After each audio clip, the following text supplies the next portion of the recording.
Hi, I'm Mary Rogers, and this is a Cuisinart Classic Series 14-cup food processor.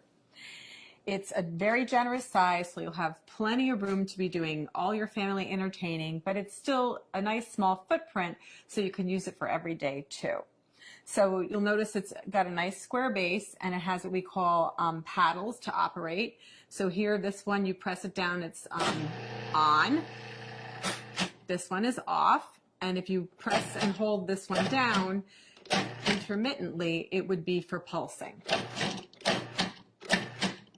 So, has a nice smooth finish. It's stainless steel on the outside.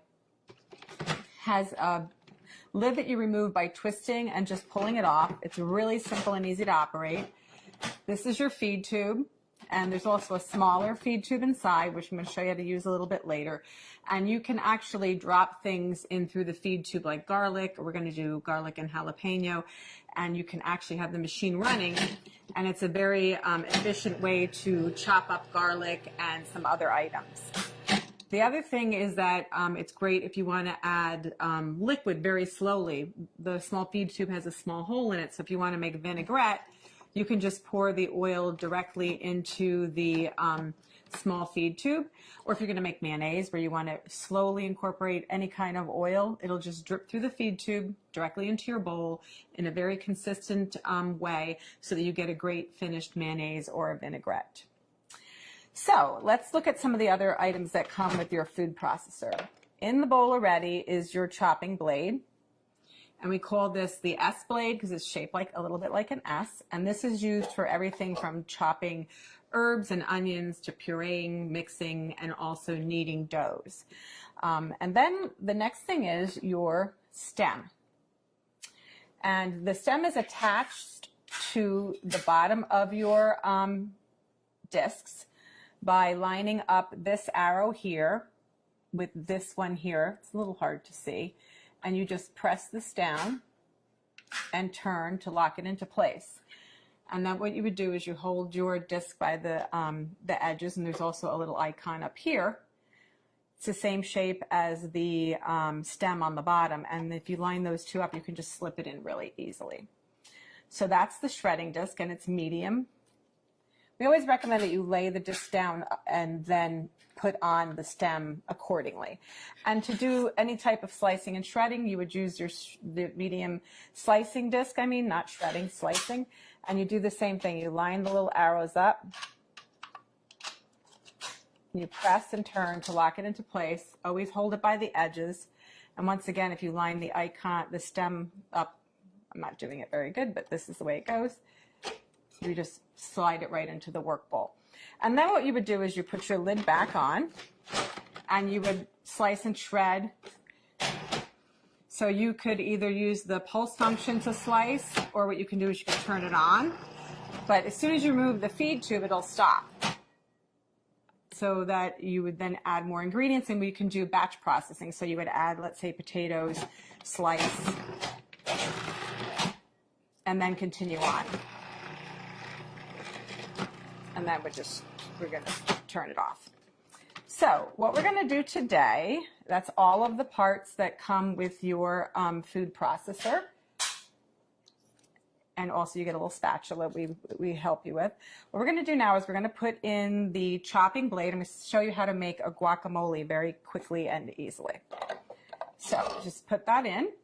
And the first thing we're going to do is we're going to add our cilantro. I'm going to add most of it, not all of it. And you're going to see how efficient this machine is at chopping up ingredients. So very quickly and easily. So I modified this recipe a little bit in comparison to how it's written in our instruction manual. Next, we're going to add our tomatoes, which were seeded, and the pulp the interior was taken out, the seeds. And we're going to pulse that until it's finely chopped.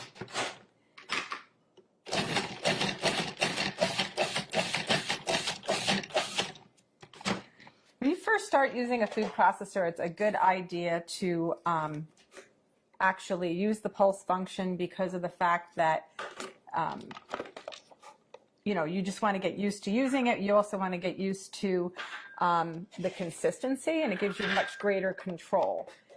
So I'm just going to reserve this. Sorry, this is like a... I'm going to reserve some of this so that when we put the guacamole together at the end, it'll still have some of the chunky tomato, but I'm not going to do all of it. And when you know, if you have your own favorite recipes, you can modify accordingly. So just remember that whatever you put in the bowl first, if it stays in there the whole time while you're chopping and mixing or pureeing, that will be the smallest thing at the end. So just keep that in mind. So I didn't remove everything, just most of it. So the next thing what we're going to do is, with the machine on and running, we're going to drop in the garlic and the jalapeno through the feed tube.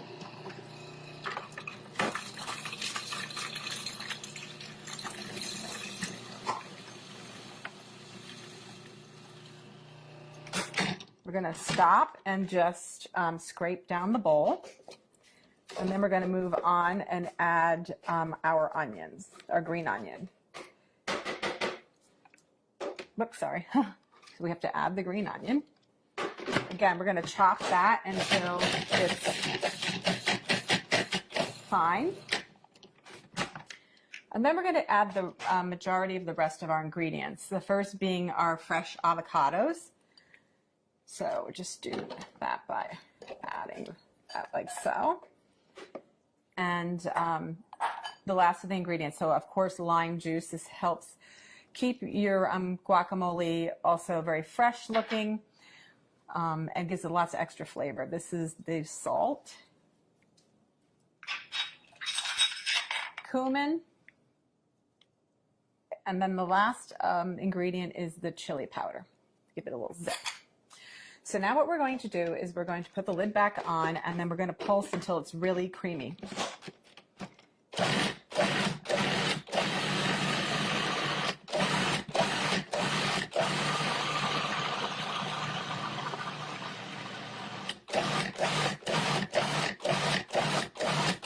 Okay, and then what we're going to do is I'm just going to scrape it down one last time, and then I'm also going to add, because it still needs to be processed a little bit more. And then what I'm going to do at this point too is add the balance of the cilantro that I reserved.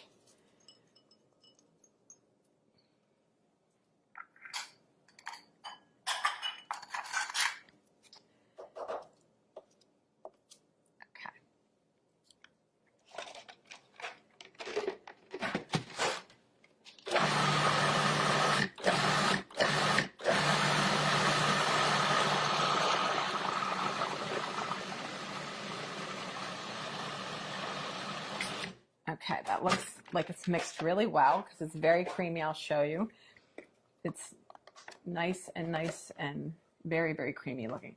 So the last step is to add back in the tomatoes and the cilantro. And this is really just so that they don't become, you know, when you're pureeing the guacamole, you know, if it stays in there the whole time, you won't see the chunks of the tomato anymore.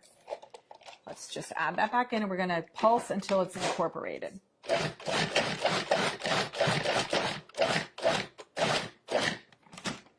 So that's that. So now what we're going to do is I'm just going to add this to our decorative bowl for serving. And you know, you could also put a beautiful lime wedge on top. The other thing that you can do is add maybe a couple extra little pieces of tomato. Oh, I'm going to show you a little trick also. This is a really, really big batch of guacamole, so it's great if you're going to have a party. But the other thing too to remember is if you are going to be making this and then serving it like later, it's a good idea to put a couple of the pits in with the guacamole in the meantime, because this actually helps it, along with the lime juice, from turning brown on you. So you want to just cover this up. You can put it in the fridge if you want, or you can eat it right away. The other thing I want to mention too is there's so many great things that you can use your food processor for, not just guacamole, but you can make pizza dough or pasta dough. You can also make cookies. You can make all kinds of things like chicken salads and vinaigrettes. It's a lot of fun to use. It's really simple to operate. And the best thing about it is all the removable parts are dishwasher safe.